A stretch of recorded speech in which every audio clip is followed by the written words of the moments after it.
Hello everyone and welcome back to my channel. So this video is about DSSSB Statistical Assistant. तो जैसे कि आप लोग पूछ रहे हैं कि मैम एडमिट कार्ड कब आएगा, तो देखो एडमिट कार्ड मे बी एक हफ्ते पहले 2 हफ्ते पहले भी आ जाते हैं। ऐसा कुछ नहीं है कि महीने पहले एडमिट कार्ड आते हैं। लोग जनवरी से पूछ रहे हैं मैम एडमिट कार्ड कब आएगा, तो एडमिट कार्ड हो सकता है कि आपका 1 हफ्ते पहले आए, 2 हफ्ते पहले आए, मगर आ जाएगा जब भी उसको आना होगा। आप लोग अपनी प्रिपरेशन करते रहिए। एडमिट कार्ड आना ना आना ये तो ऐसा है नहीं कि बिना एडमिट कार्ड के आपका एग्ज़ाम तो होगा नहीं, ठीक है। तो एडमिट कार्ड तो जब आना होगा आ जाएगा, ठीक है। दूसरी बात, बच्चे पूछे थे कि मैम नेगेटिव मार्किंग कितने की है, तो वो 0.25 की है। अगर आपने गलत क्वेश्चन मार्क कर दिया तो आपके 0.25 कट जाएंगे। इसलिए मैं बोल रही थी कि अपना मतलब पेपर जो आंसर सेलेक्ट करें उसको बड़े ध्यान से करें। अगर नहीं आता तो रिस्क मत लें, उसको छोड़ दें, ठीक है। और दूसरी चीज़, बच्चे पूछ रहे थे कि मैम मैंने काफ़ी लोगों को बोला था आर गुप्ता के लिए, ठीक है, उसमें प्रैक्टिस क्वेश्चंस होते हैं, मगर अगर किसी को लेने हो तो आर गुप्ता ले सकते हैं। हालांकि अब इतना टाइम नहीं रहा है, मगर फिर भी जिनका सिलेबस कंप्लीट हो गया है, सब कुछ हो गया, वो आर गुप्ता परचेज़ कर सकते हैं अगर उनका मन है। अदरवाइज़ वो JSO का प्रीवियस ईयर क्वेश्चंस उससे प्रैक्टिस करें, ठीक है। क्योंकि स्टैट्स टू स्टैट्स तो सेम आती है, क्वेश्चन लगभग वैसे ही क्वेश्चंस बनते हैं।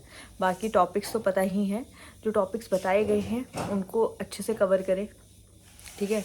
मैथ्स अपना अच्छे से रखें, रीजनिंग अच्छे से रखें। देखो पेपर 1 के लिए मैं बताती हूँ जिसको आप इजीली स्कोर कर सकते हैं, वो आपकी रीजनिंग, इंग्लिश, हिंदी, मतलब ये 3 चीज़ें हैं। इन 3 को इतने अच्छे से कर लो। बाकी अगर आपको मैथ्स, अगर बहुत से बच्चे जो नॉन मैथ्स मतलब नहीं आती, मैथ्स थोड़ा कमज़ोर है, वीक है, तो वो उसमें थोड़े कम अटैम्प्ट करके रीजनिंग और इंग्लिश, हिंदी से अपना कर ली। अगर GSP करंट अफेयर्स कर लें, ठीक है। बाकी अपना है ही वो इकोनॉमिक्स, मतलब उसमें हिस्ट्री, ज्योग्राफी, पॉलिटी, ये सब तो पढ़ना ही है, ठीक है।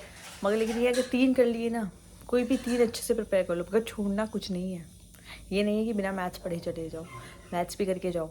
मतलब जो क्वेश्चंस रिपीटिव आते रहते हैं ना DSSSB में, उसके जितने भी क्वेश्चंस हैं अब तक जो भी टेस्ट एग्ज़ाम्स हुए हैं, उन सब के मैथ्स के जो क्वेश्चंस हैं वो कर लो, ठीक है। कुछ तो मिलेंगे ही। 20 क्वेश्चन आते हैं ईच सेक्शन से पेपर 1 में, है ना। ऐसे स्टैट्स के 100 क्वेश्चंस आएंगे, ठीक है। एग्रीगेट आपका नंबर आते हैं, उससे आपकी कट ऑफ बनेगी। परसेंटेज में नहीं, नंबर में आती है। बच्चे पूछे थे मैम कट ऑफ गेस कर दो जनरल कैटेगरी की।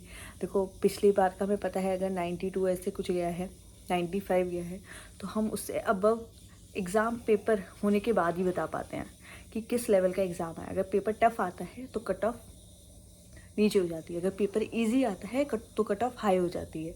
तो वो उस पर डिपेंड करेगा, ठीक है। आपको 2019 का मतलब था, अच्छा पेपर था, हार्ड था, ठीक था, ठीक है। टफ भी कह सकते हैं उसको, क्योंकि जिन्होंने 15 वाले के हिसाब से जो पेपर देने गया होगा 2019 का, उसको वो टफ लगा होगा, ठीक है। अब आपने 2019 का भी देखा है, 2015 का भी देखा है, तो आप फिर भी गेस लगा सकते हैं कि इस बार पेपर कैसा होगा।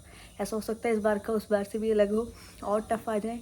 कुछ ऐसे टॉपिक्स है जो रह गए हैं वो भी आ जाएँ, जो स्टैट्स के हमने क्या किया, उनके बेसिस पे पढ़ लिया है। तो ऐसा हो सकता है वो कोई और, मतलब ये होता है कि आप 60% तो पेपर कर सकते हैं, ठीक है। आपने स्टैट्स पढ़ी, प्रीवियस ईयर क्वेश्चन पेपर देखे, उससे आप 60% 70% कवर कर सकते हैं। बाकी वो 30-20% ऐसा पेपर सेट करते हैं, ठीक है, कि वो क्वेश्चन एकदम नए होंगे। जैसे हर बार के पेपर में कुछ ना कुछ नया पूछते हैं, एक नया टॉपिक निकल के आता है कि बच्चा अगली बार उस टॉपिक को पढ़ के जाता है। ऐसा होता ही है। आप इजीली अटैम्प्ट कर सकते हैं 60% क्वेश्चन, 40-30% ऐसा ही होगा जो आपसे होगा नहीं, टफ पड़ेगा आपको, या थोड़ा घुमा फिरा के पूछा होगा, ठीक है। तो बस यही एग्ज़ाम का पैटर्न होता है। तैयारी करिए, घबराइए मत, ठीक है। नोट से पढ़िए, खुद से पढ़िए, गूगल करो, PDF इतनी सारी ऑनलाइन मिल जाती है बुक्स की, स्टैट्स की। अगर इस बार स्टैट्स की बुक नहीं है तो वो सिंपल गूगल पे जाके स्टैटिस्टिक PDF बुक की, या फिर कुछ भी, कोई भी टॉपिक अगर पढ़ना, टॉपिक गूगल कर लो। हालांकि नया टॉपिक पढ़ने में थोड़ा अजीब लगता है, इसलिए मैं बोलती हूँ कि आप मेरी क्लास देखें, फिर उस टॉपिक को पूरा पढ़ें। क्योंकि मैं कोशिश चाहे कितना ही कर लूँ, कुछ टॉपिक्स तो उस कंसेप्ट के रह ही जाते हैं, ठीक है। कल सुबह आपको मॉर्निंग में 9-10 बजे के आसपास, ठीक है, मैं वीडियो डाल दूँगी जिसमें मैंने इंपॉर्टेंट टॉपिक्स को डिस्कस किया है। हमारे जो हमने पढ़े हैं, मतलब 1 शॉर्ट वीडियो बनाई है, उसमें 3-4 टॉपिक्स कवर करे हैं मैंने। प्रोबेबिलिटी डिस्ट्रीब्यूशन, सैम्पलिंग, ठीक है। और इसमें 1-2 टॉपिक और हैं, उसके बाद हम नेक्स्ट बनाएंगे हाइपोथेसिस वगैरह, वो सारे टॉपिक कराऊंगी। कल वाली में मैंने रैंडम वेरिएबल भी कराया। रैंडम वेरिएबल में एक और नई चीज़ें हैं, मैंने कल की वीडियो में वो ऐड किया है, तो कल मॉर्निंग में आपको वीडियो मिल जाएगी। So bye bye, good night. Please like से share and subscribe my channel. Bye.